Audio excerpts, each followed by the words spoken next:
Has Vladimir Putin's war on the Ukraine put his beloved 2018 World Cup in danger? Well, according to The Independent, the Russian president is having to ask Russian Premier League football club owners, Roman Abramovic, who owns Chelsea, and Alisher Usmanov, who owns Arsenal, to reach into their personal pockets to help fund the World Cup. The economy in Russia is now steadily declining into recession following plummeting oil prices and the sanctions that have been imposed by the EU on Russia for the war with the Ukraine. Now, while Russia already has slashed its World Cup budget by 10% and has been discussing with FIFA changes it can make to keep the championship alive by lowering costs. Now, this is a serious war which actually could threaten the World Cup because it just doesn't look as though it's going to be resolved anytime soon. Anne Applebaum of the Washington Post said this, quote, "For Russia, the point of the war is not to achieve a victory. The point is to prevent the emergence of anything resembling a prosperous European Ukraine, because such a state would pose an ideological threat to Putinism." Now, some pundits have actually been suggesting that Putin's desire for the World Cup showcase is so strong that he might even come to a political compromise with the Ukraine simply in order to save it. Now, that's a big statement there. Do you really think that Putin's love for the World Cup, we know his passion for putting on sporting events and showcasing his country to the nation, could actually end this war in the Ukraine? Well, the football moves the world. It is the most popular game of the planet, and I think that it's very interesting that we reach this juncture where a big tournament might influence the fate of the world. I think that it's important to note that although in the past Russia has tried to clean their name through this big sport like the Winter Olympics, actually has backfired to them. And of course, the 1980 Moscow Olympics, when Russia was at war with Afghanistan, were boycotted by the US team, amongst other countries. Do you think that this is the right way to go about it? If the war is still going on in 2018, should countries actually boycott the World Cup?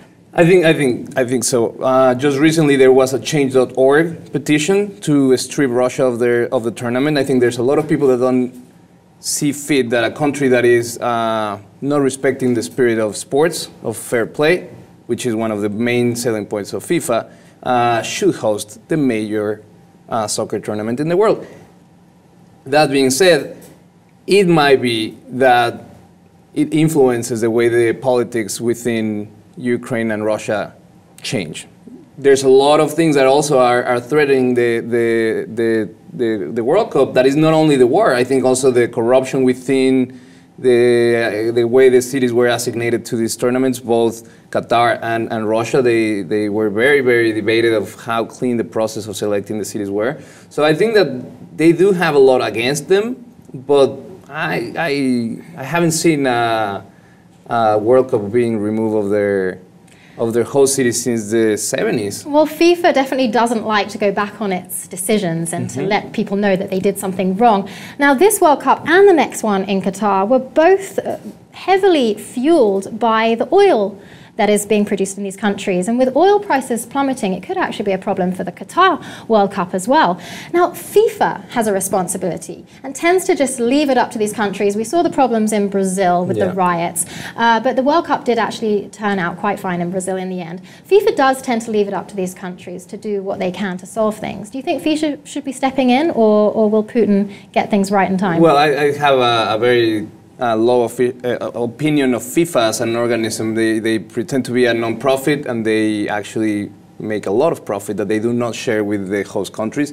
They push them to change legislation, local legislation, so they can do business the way they want to do business. So I definitely think that FIFA is at fault of creating these circumstances by not playing fair. You know, I think that FIFA needs to reestablish the way these World Cups are given to the countries, and I think the economic interest shouldn't be at the top of the list. I think that there are other countries that will benefit more of hosting the Olympics, but at the same time, these countries are the ones that are willing to spend the most money into these major events.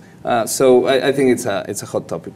Well, no one wants to see a repeat of Sochi. $51 billion that went on Sochi, and this has just been left a ghost town. Luckily, Russia does have these billionaires who love football, like Roman Abramovic, to reach deep into their pockets.